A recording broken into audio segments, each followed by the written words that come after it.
Welcome, fans, to another edition of the Great North Wrestling Podcast. My name is Jack Kilby, Executive Vice President of Great North Wrestling. Tonight, we are pleased to welcome, for Part 2, ECW original ring announcer, amongst many other endeavors, Mr. Steven DeAngelis. How are you tonight, Steven?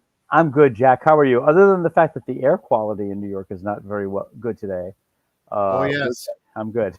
Yes, very, very much so here as well. We're struggling to get through this. I hope it all abates quickly. You've been dealing with it for days before we even got hit by it. So yeah, has a lot of it passed for you, or?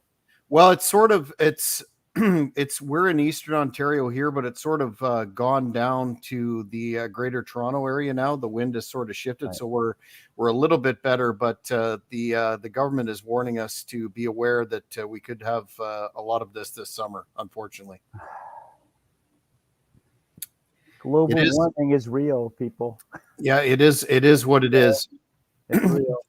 The last time we were on the interview process, we stopped about the time I was going to get into your involvement in what really started the whole ECW Tribute revival phenomenon, and that being the Hardcore Homecoming show. Could you talk about how you became involved in that and your experience there?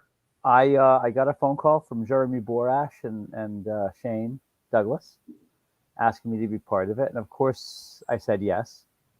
And very close to each other came the invitation to do the WWE ECW show, the one night stand.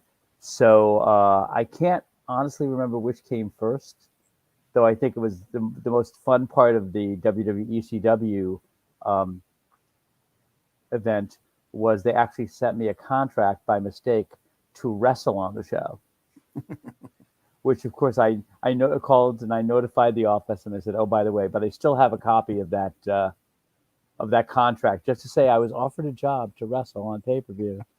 And I, who was going to be your opponent, or was that? I don't know. It didn't say. It just said, this is what we want to pay you. This is the deal. It was the same contract, except it said appear as wrestler. That's incredible. What was the atmosphere like in the ECW arena for that show? I know on tape it came across as very, very genuine and very much a real ECW environment. Well, it really felt like a high school reunion in the arena, especially since you knew where every fan virtually was going to be sitting. Hat Guy was going to be where Hat Guy was going to be, and Kato was going to be where Kato was going to be, and Lenny, the guy with the long black hair, was going to be where he was going to be, and everybody was exactly where they always were, and so that was very interesting to see, to feel that bit of a throwback. The only difference, of course, is that you could walk in there and it was clean. It was like that arena has changed so much in the time, even since the first ECW pay-per-view. But it was thrilling to see everybody.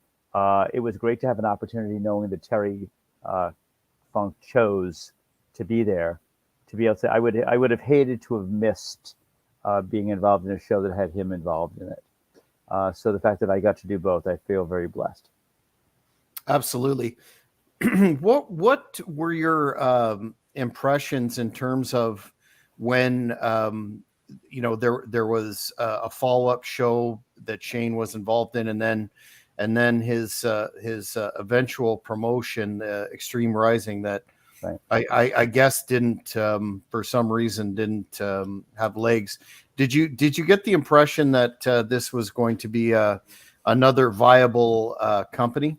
It might have been, but I think having five guys, talking about the other promotion, having five guys at the top, and all of them being equal partners and equal say, no matter what you try to do, it's difficult to get people to stay in their lane. And so everybody is peeking over their shoulder, looking at what other people are doing, going, well, I would do this instead. And so I think that was a disservice, unfortunately, to Shane, because people who should have been doing just promotion were trying to get involved in the creative. And I don't know if that was just ego or trying to cut people out or just wanting more control or more credit or whatever. But it was a shame. And that those first shows, the show at the Armory where Sabu got taken to the hospital, and a couple of other unfortunate things that happened that night, that derailed them pretty quickly right away, because all you had was goodwill and credibility, and losing it with the fans that much, considering how hot they were coming in that day. If a couple of those things had not happened, we would have sold out. They would have sold out a return at the Armory, and they could have kept coming back. I think. I don't know that you would have been able to do monthly, but you gradually could have, instilled new blood and got a new generation, and done it in a much more healthier way than WWE tried to do, which was not to introduce the characters at all, but just to say, look, we told you these guys, they're indie guys and their ECW is not as good as we are. Let's squash them in 4 minutes on TV. So yeah, and then wonder why it didn't take off to any degree. Sure. Well, I think I may have said this before, is there's nothing like that emotional connection. I mean, that's what happened with Hardcore Homecoming. Was I don't think anybody dreamed that so many of the guys would be together and so many of the fans would be together, and that certainly didn't happen when WWE ECW went into the building to appear that one time that they were there, and they got, the show got booed out of the building because it didn't feel authentic to them. It felt like a betrayal. But there was not, but the Hardcore Homecoming show was great. And both of the Hammerstein shows were solid shows too. I mean, the more it became obvious that WWE was going to have more sway and integrate more of their guys, because I don't think they believed that the ECW guys were big enough stars to get attention, which of course is ridiculous because you look at, the sales of that DVD, and you sold out all those DVDs, and all of a sudden those sales figures disappeared from the roster of sales figures because they didn't want it known that the ECW DVD was outselling their own pay-per-views. Yeah, that was going to be one of my questions. Given the way that they marginalized the WWE ECW with the success of not only the initial ECW DVD, but the subsequent volumes, they made millions from that. I find that hard to kind of rationalize how they treated the original ECW product that they were making so much money on, and then when they restarted it, marginalized all the original guys for the most part. Well, I think somehow either Vince came up with this idea himself, or someone convinced him that this was the case. But Vince would say the only reason the fans chant for ECW is because he trained them to do it. He believed that he was the reason, which meant that he could control it or make it stop or divert it or repackage it. And we all know that wasn't the case. But I think he really believes that to this day. I don't think it could ever dawn on him that and I think there's got to be a little bit of professional jealousy. I mean, those fans would come. I mean, if you saw people show up at 10, 11 o'clock in the morning for an 8 o'clock show, that wouldn't happen anywhere. It barely happens WrestleMania weekend. And the tailgating parties, and people who would drive from Maine, people who would drive from the Carolinas every month, people who would drive from Ohio. I mean, it was not. While the shows in Philadelphia were in Philly, that fan base was a wide fan base. Everyone traveled, including fans like myself that traveled from north of Toronto to Swanson and Rittner. I definitely think you have something there. Do you think that Vince putting the WWE ECW title on himself, which many of us groaned in disgust, was a blatant attempt to kill that love for the product? No, I think Vince thought, okay, the fans are turning off. The viewership is not growing. What he didn't realize was the reason it wasn't growing was because he wasn't giving the fans what they wanted. And I think he also, there was a woman named Bonnie Hamber who was at USA Network at the time, who was also involved with TV. And she was always in Vince's ear saying, we need more McMahons on television. If the ratings are going down, just put more McMahons on TV. And so I think Vince thought that he was a name enough that wasn't involved in other storylines across, on the other brands, that he could do something with it. And I think he was obviously wrong. What are your thoughts on the Forever Hardcore and Barbwire City DVDs? The latter produced by Jeremy Borash, and what a tremendous success they were. It just reiterates what we said: emotional connection. I also think that the ECW guys, because they were so grateful themselves for the opportunities they've been given, they opened themselves up to the fan. I mean, you watch the way those workers, the wrestlers, responded to questions in a real, authentic way. Nothing was cookie cutter. Nothing was prepackaged. They weren't prepared for the question. They actually thought about the question and answered them, and I think that gained them the respect. And Sabu, that was one of the first interviews I can remember on Forever Hardcore that he actually broke character and spoke, which was quite revolutionary at the time. Right. Well, I think he knew that there will be an attempt to rewrite history, and obviously the person who's got the biggest megaphone gets an opportunity to do that. And I think he wanted to speak up for his legacy. Did you happen to catch Sabu recently on AEW TV? I did, and it was great seeing him. I wish there were other ways they might have used him that would have benefited him better. But it's not my dime, it's not my checkbook. And they were trying to listen. All those matches, they try to get a lot in. You have so many participants, you have to plan it, but I wish that they had just taken more time and treated him more like the legend. I wish the heels I wish Jericho had time to register the fact that he had respect for Sabu, and that he was afraid of Sabu's unpredictability. Because they had a ready-made story there, because I think you know this, but Sabu and Jericho wrestled in the ECW arena. The only time they ever wrestled was the night that Tony Khan's dad brought him to the arena. So having them in the ring together means more. And if they could have captured that and just told that real story of the reason he wanted to get him in the ring and get him in the AEW, was because that cemented his desire to be a content creator. It would have raised the stakes, and it would have they could have done a better job with Sabu. I mean, I honestly thought when I saw Sabu, I thought, oh well, they're in Las Vegas, Rob's coming out, because Van Dam has a home there as well. I thought, well, they're gonna have Sabu come out, and then at some point have Rob come out, and then Rob could work with Sabu, and they could do something. But maybe they didn't think of it. Maybe there were already enough people in the match and didn't need more. But that's what I would have done.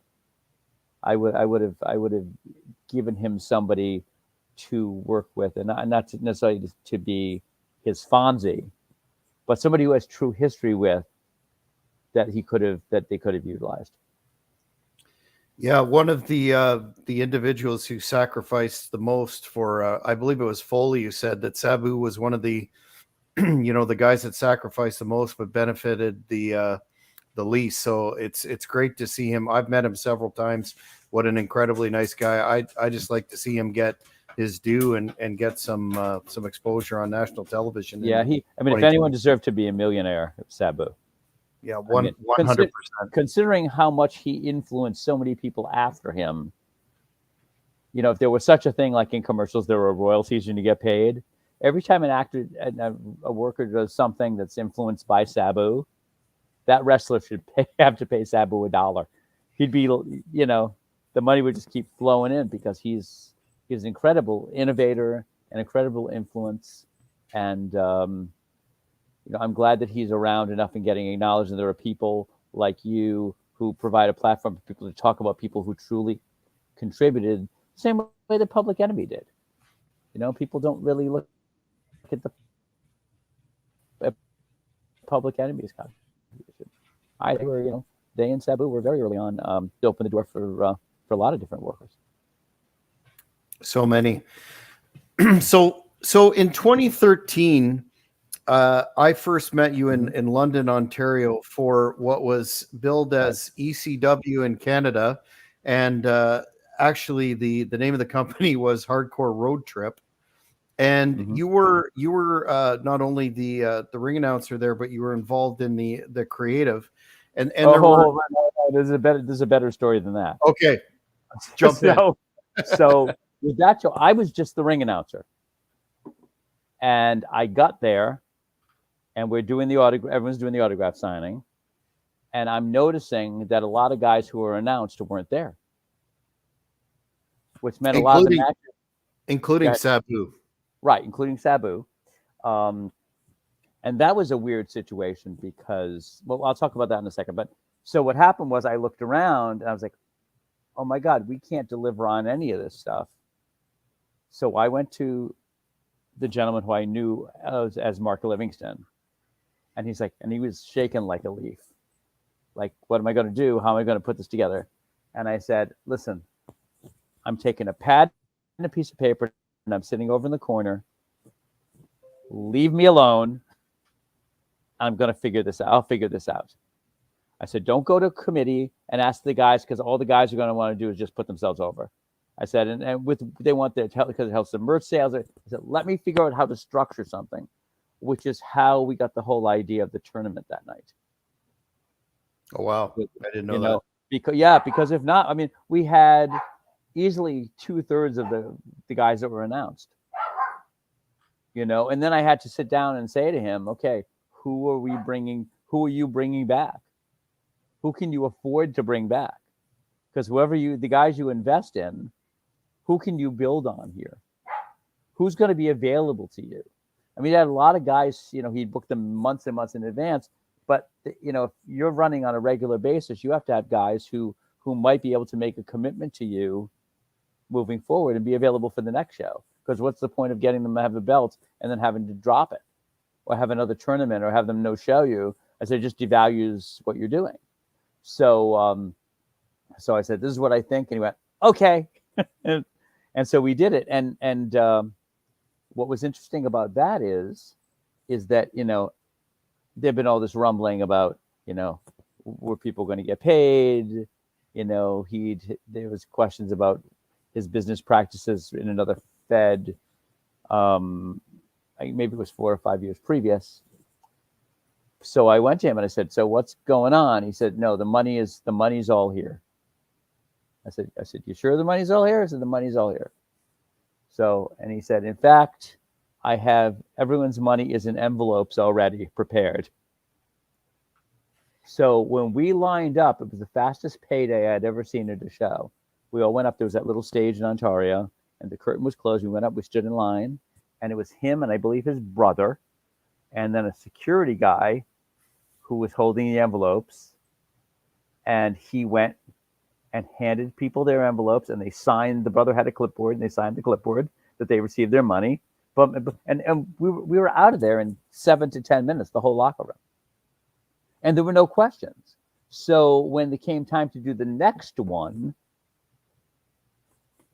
why would you question it? He has the money. He knew he had, he sold out 2 shows. So he knew he had the money. He had ticket revenue for the show that got botched. Plus, he had tickets for the 3rd show, which we never saw, which we can talk about that, booking that. But at that point in time, after they were done and he was going back, he called me and he said, hey, listen, you did, can I have you do the next show? Well, can you officially, be the matchmaker?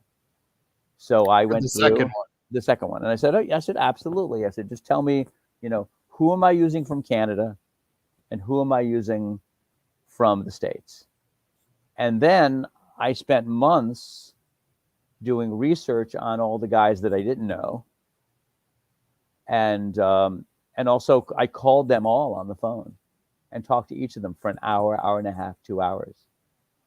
What do you do? Where do you see yourself? Who are your influences?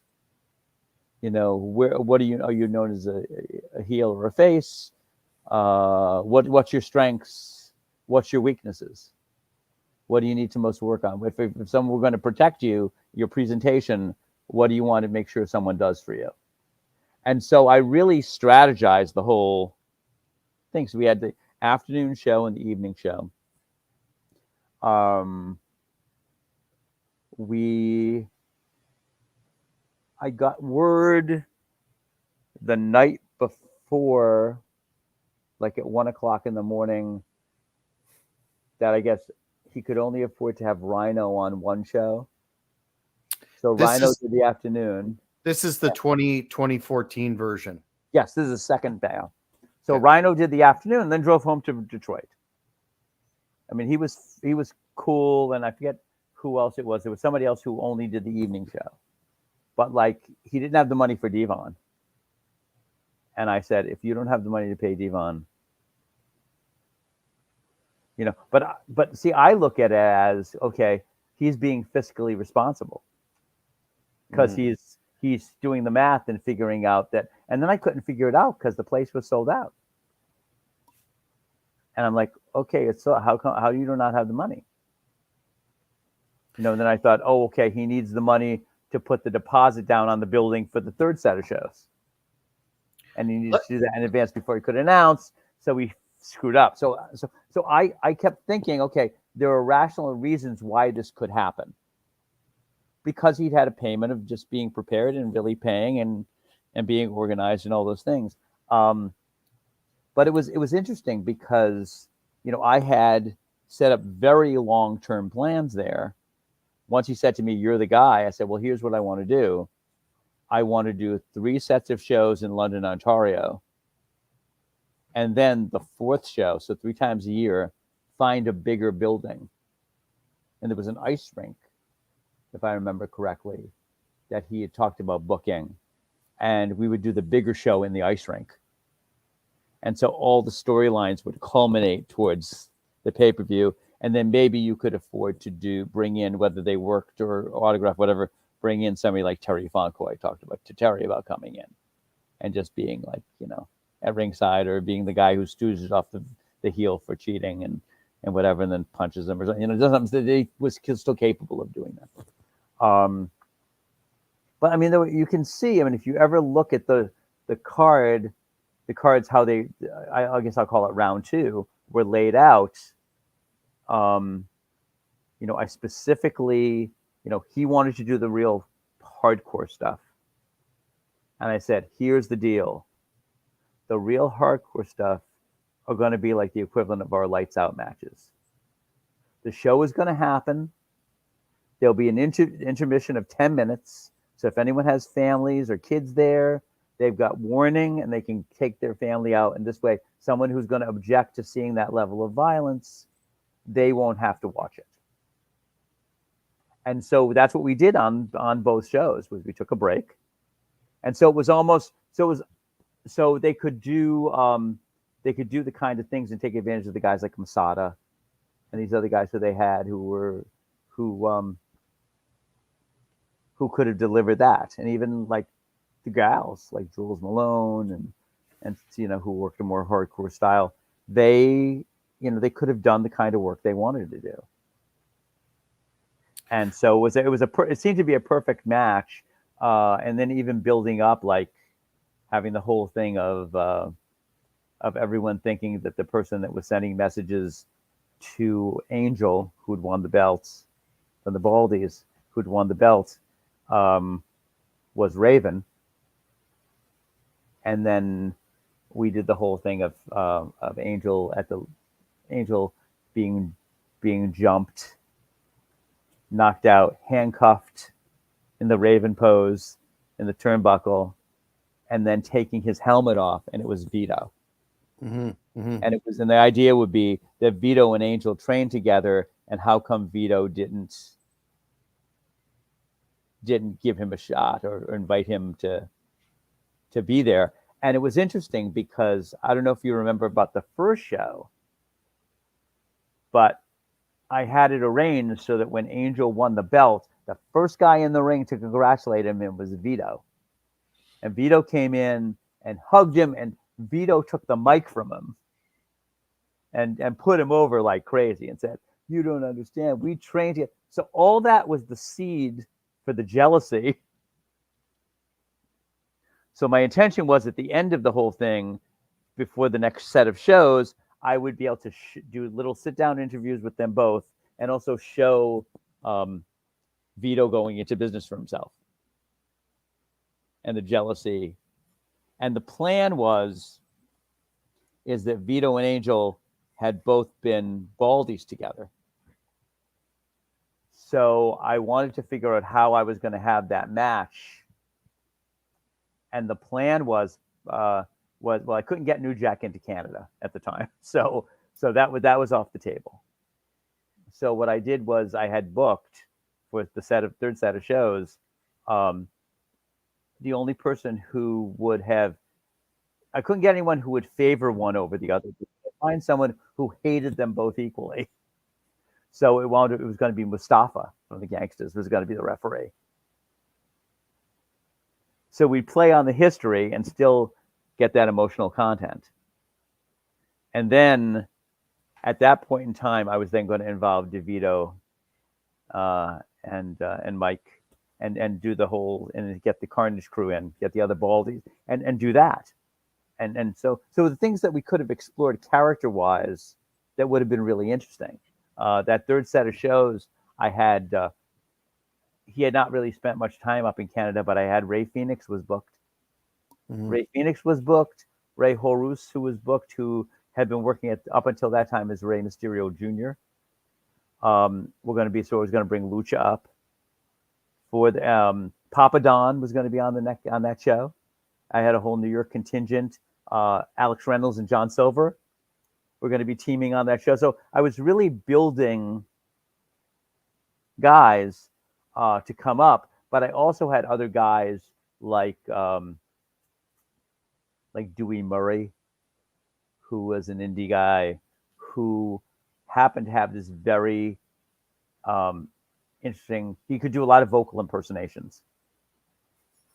So I wanted to do a whole thing where he would get a blow to the head every match and then forget who he was and think he was somebody else. And that would have been his gimmick all the time. And I had that going on. I had, Congo Kong was going to be a regular, and he was going to be like the 911. Send two guys out, do a stinker of the match, and the fans would chant for him to go in there and destroy them both. So I had some guys who were going to be parallels of those guys, because the Philly company had folded. Luke Hawx was available, so I brought Luke Hawx up to do an angle and stuff. With the belt. What? With the belt. The belt. Yep. And Jay Chung, who's married to Josh Alexander now, was coming up, and she was going to be the Francine of the whole. So I had people who were sort of in parallel tracks.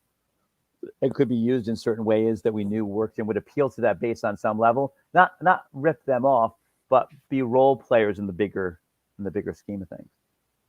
So back to the first show, to give the fans an idea of the talent that actually showed up there. The poster had everyone from Axel Rotten, Sandman, Stevie Richards, Raven, but the actual talent that were there, for an indie show, looking back on it, is just amazing. I'm thinking of Scott Steiner, Raven, Al Snow. We had Balls Mahoney.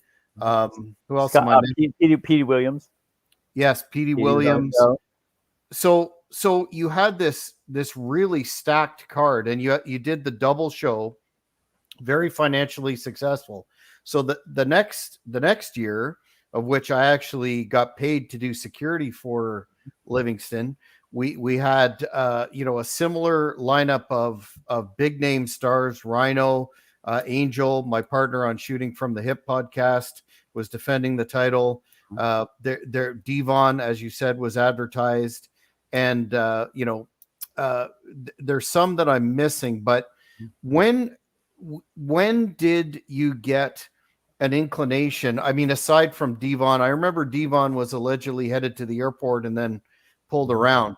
But well, that's because I said I'm not doing the show unless you call Devon to tell him that there's a chance that he wouldn't be. I said I'm not. I said I'm leaving. I'm going to the airport. Okay. You know? So I was like, okay, I'm not. If you think that there's not, because he was the only one who he said I may not have enough to pay Devon, and I said, well, no, Devon's coming up here because he's trusting us all, the guys who have been here before, and so I said you can't do that to him, and you can't do that to his relationships with the guys in the locker room who had vouched for the last time. Yes, absolutely. Right? So I said, it was more about his being able to keep his friendship and respect to the people who had said, yeah, come, it's fine, we're cool, we want to see you. Come in. Had to make sure that they did that. And so he got on the phone and called. And to me, I thought, okay, that's a good sign. Mm-hmm. Right? Mm-hmm. So he called. But so I had no inkling, and there were certain people who were only on the afternoon show. They got paid. Rhino got paid. They had an envelope for Rhino. Rhino got paid. And there were a couple of other people who were only in the afternoon show and had evening gigs. Oh, Jimmy Jacobs was supposed to be on the third show. Jimmy Jacobs was supposed to be on the third set of shows. Scarlett Bordeaux was supposed to be on the third set of shows. Like, I had really curated people who were really underexposed, but really could offer something you could grow with. And obviously their history in the business and their contributions with other companies have proven that out. And it was interesting. And then we did the show, and all of a sudden I'm looking around. I'm like, okay, we're in the middle of the second show. And I was like, where's Mark? And they're like, oh, he's at the hospital. He's at the hospital. So we tried calling, and we tried calling his wife, and we tried calling, and no response, no anything. So one of the local wrestlers knew a woman who was a fan, who was a nurse, who was an ER nurse. So she called all the closest hospitals, and he was nowhere to be found. Never showed up. He wasn't even smart enough to go and like show up at the emergency room and complain. So, and he disappeared for days. I think forever, unless I'm mistaken. I remember at the show went through, the main event happened, and then I distinctly recall a situation where you thought at one point that the wrestlers were holding you accountable for the disappearing show, or is that incorrect? No. What happened is that the guys know me and they know whatever. But what happened was we had taken the break, and then they went to go do the hardcore match, and it was during the hardcore match in that intermission we found out that he had allegedly gone to the hospital with the cash box, with whatever, he had just totally, he and his wife had hightailed it. So actually it was Angel and Vito who were concerned about the people who didn't know me. And so it was Angel and Vito who said, we're gonna speak up, because we have to let people know, because we know, because they knew, and they knew the truth, and they were there largely because they're friends. So when stuff would happen, I was complaining all day, about different things. So they would have caught wind. They're sophisticated enough and strong enough to, smart enough to know. And so they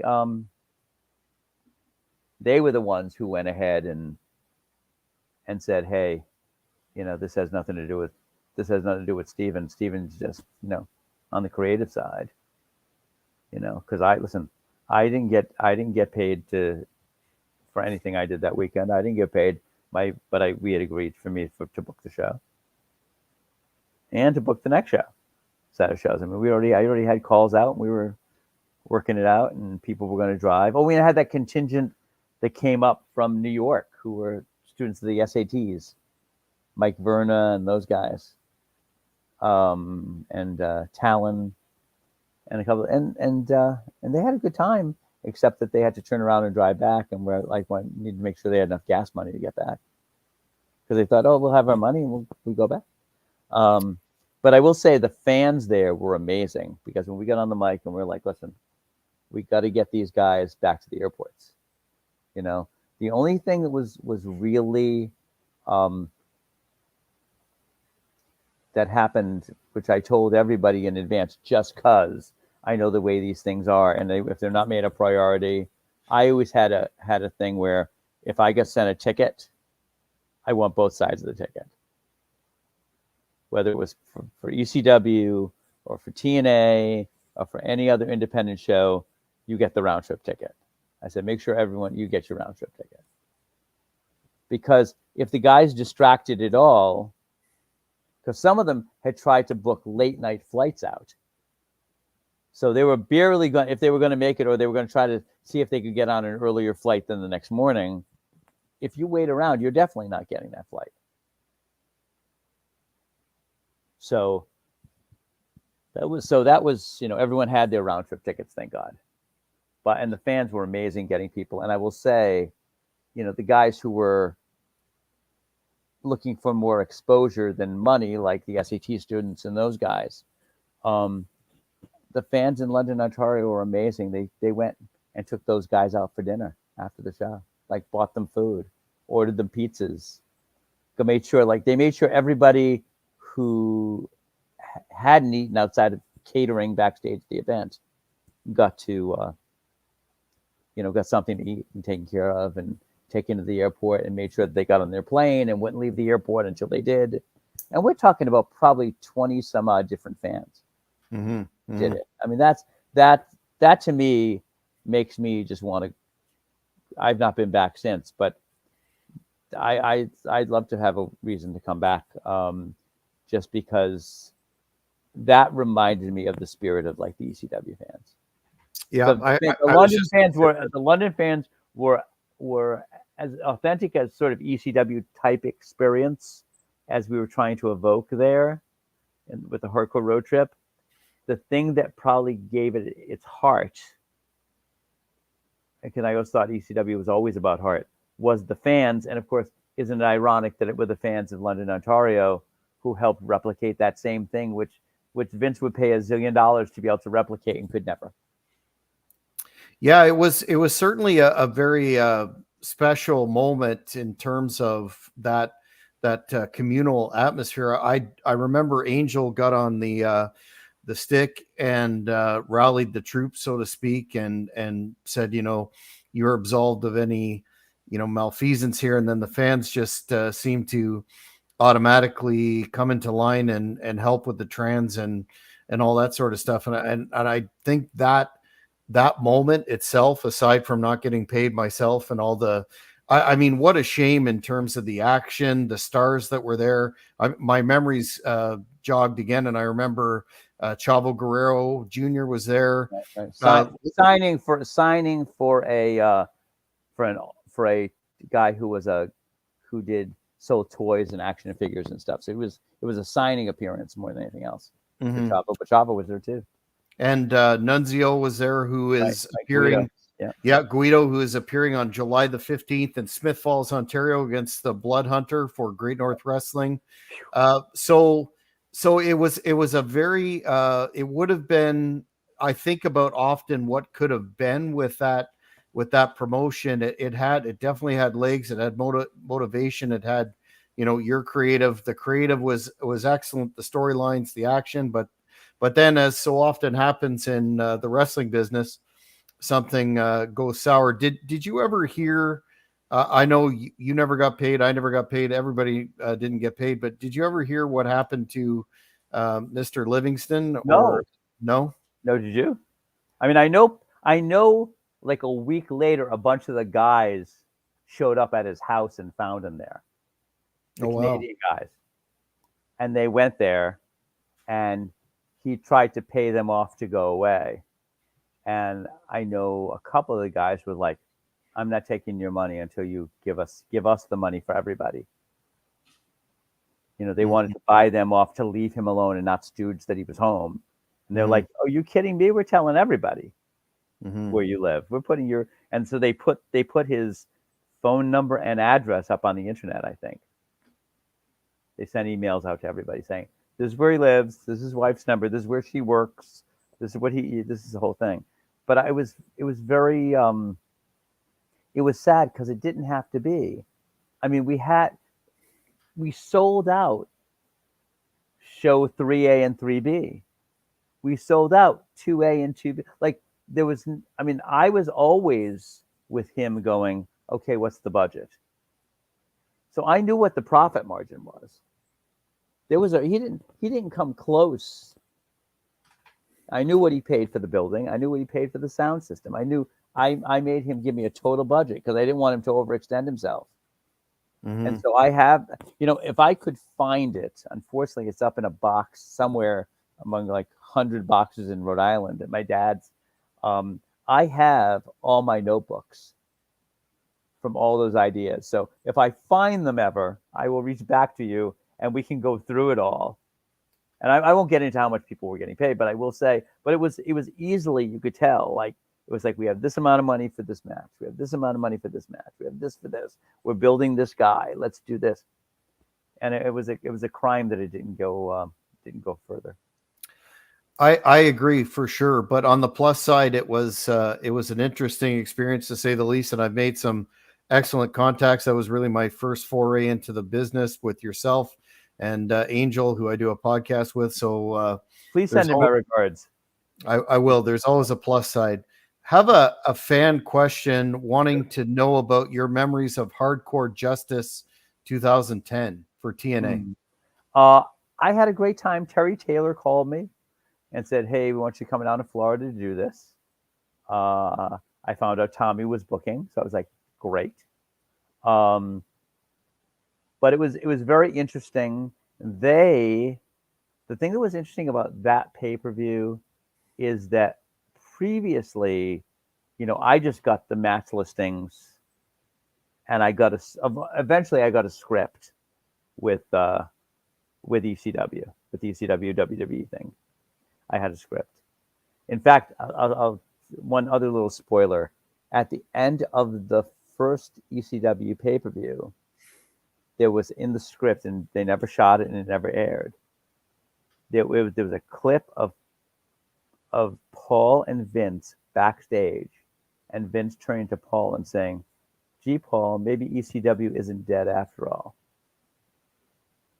But I guess Vince didn't want to do it or didn't. But I think that was their way of trying to sneak that in and see if they could have the fans clamor for it. So I think that, but no, we had a production meeting, and I remember going down, and we were there the day before. It was great seeing everybody, and then there was a production meeting, and generally, I was never invited to be part of the production meetings. So Tommy said, "I want you in the production meeting." So we were there, and we went through the whole show, and they had a sound gal named Stevie.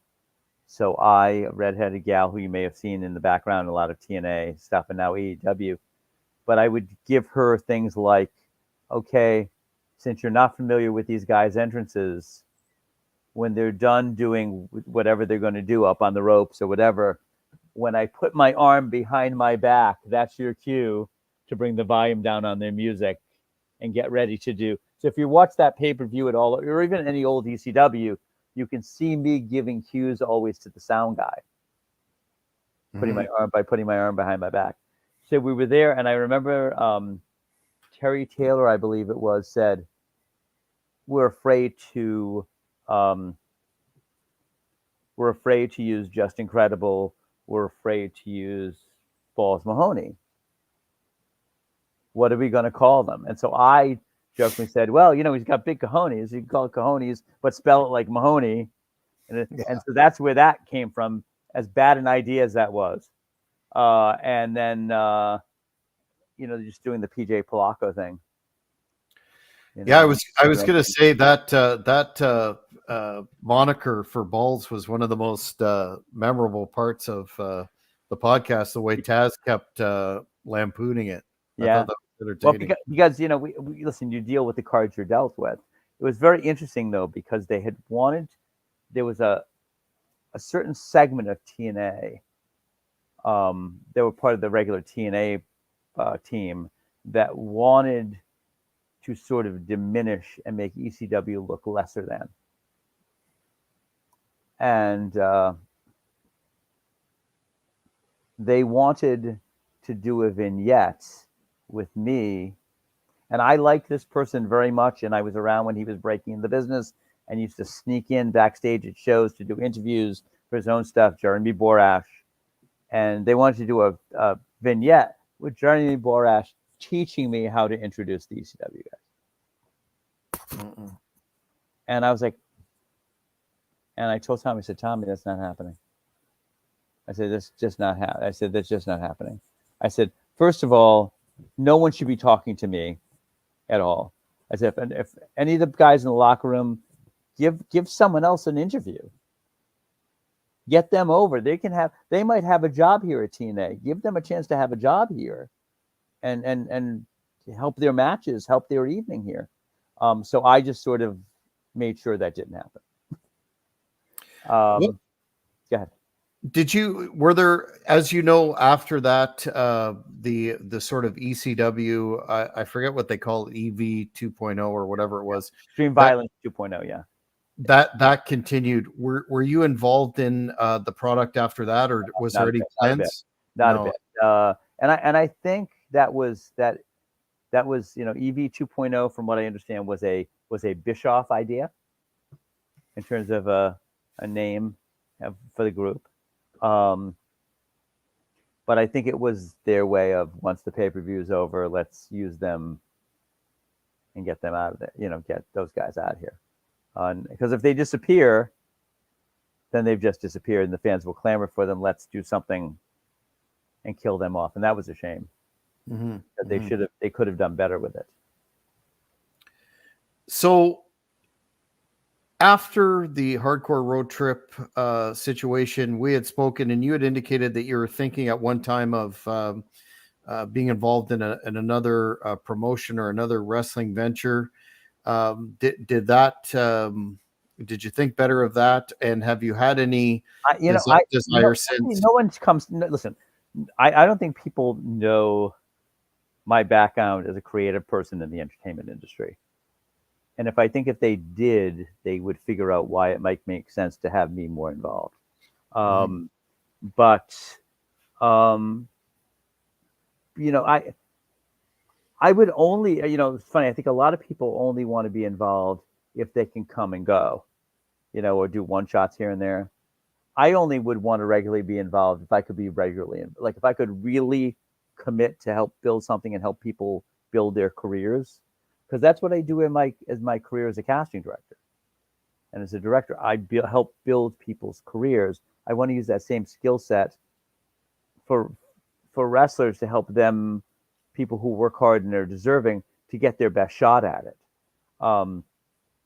So, I come and go if someone asks me to do something, and I like the promoter and I like the locker room. As I said, I'm going to be back for MLW on July 8th in Philly. And it'll be great to be in that building again. And there are a ton of guys who I've never worked with ever, because it's been over a year since last time I was there, worked for MLW, was in Texas for a TV taping that was March of last year. And then I was not involved, and a lot of things go into that, which is Like when they do BN Sports, very often they want an announcer there who's a BN Sports person. They have people on contracts, so they just say, hey, BN Sports is paying for this guy to be here. We don't have to pay for an announcer. Mhm. So I was like, oh, well, I understand that. Or they want something, like there was a time where they wanted somebody who was bilingual, who later they could dub, and he could dub all his stuff, all the introductions in Spanish.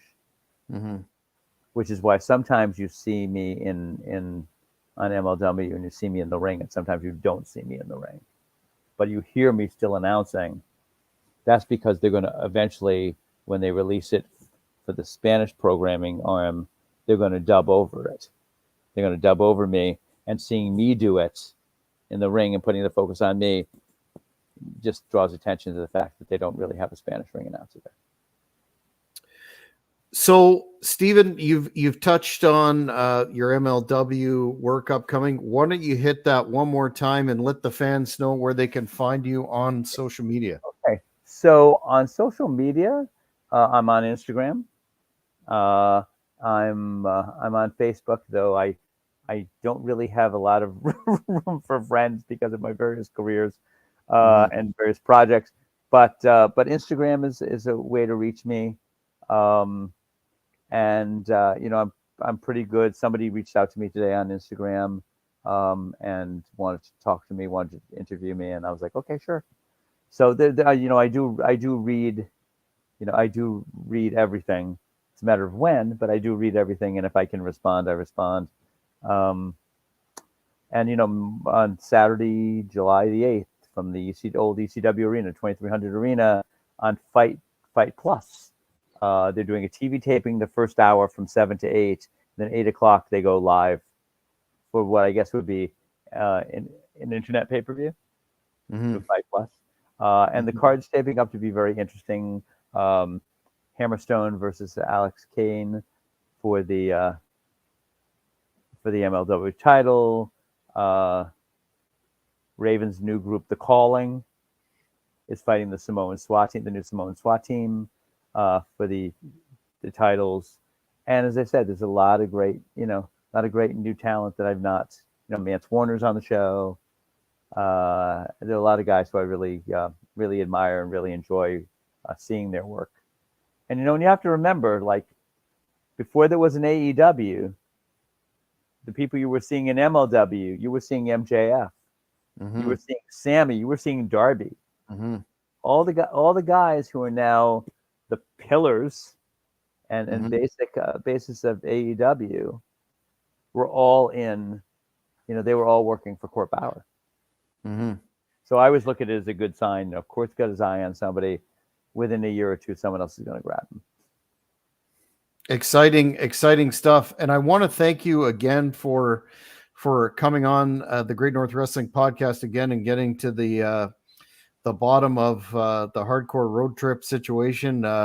Again, it's maybe I'm one of few who remembers or whatnot, but it certainly was an interesting experience and provided me as a future promoter some don'ts and definitely some do's. It was just sad because it didn't need to be. It didn't need to be. And I still wrap my head around it. I mean, has anyone ever heard of Livingston or wherever his not a thing. Well, yeah. I mean, I don't know. I mean, all I could think of, somebody had told me from up there that they thought that he had borrowed money to do the shows. And that he might have had an issue with paying them back. Well, I may have borrowed more money than he could afford to pay back, and so he had to take the gate, and he had to take the next month's gate in order to get himself out of hot water. And that's only someone had tossed that to me as speculation, but it's as good a possibility as anything else we have, because none of it makes sense. No, again, what could have been for sure. There definitely was potential there, but I'm just sorry that people didn't have their camera phones out more and have more footage, because those are some very cool angles. That whole thing with Raven and Vito is one of my favorite things. When the fans, when he came out and when Vito came out and the fans didn't know who it was, and then he struck the pose, the place popped like it was Raven. And then when he did the reveal that it was Vito, the place went crazy, because I always think that fans think they want to be smart to the business, but I think they'd love nothing more than to be innocent to the business. Well, definitely love surprises, right? Yeah, that's right, for sure. And also just in terms of directions of where characters are going and where matches are going, and I think it's proven by the way that the whole Bloodline storyline is working out, in WWE. The only thing, everyone says, oh, COVID was so horrible. Yeah, it was horrible. But you know what? We wouldn't have the Bloodline storyline if it hadn't been for the pandemic. Because there were no live fans, they had to do things in a more cinematic way backstage. And that made them play moments between the characters as opposed to playing it to get a reaction from the audience. And so I think that changed the face of the business. So while it hurt promoters financially, I think it proved a point that there are other interesting ways to present your product and build the brands and the relationships between the characters. Couldn't agree more. And I want to thank you, Stephen, for appearing again on the Great North Wrestling Podcast. And we'll definitely check in again after your deal in July, and good luck. Yeah, thank you, man. Thank you, Jack. Have a good day. Take care. Thank you for watching the Hannibal TV. Please like this video if you enjoyed it, and click the subscribe button to not miss any of our latest shoot interviews, match videos, or news updates. Follow us on Twitter at the Hannibal TV for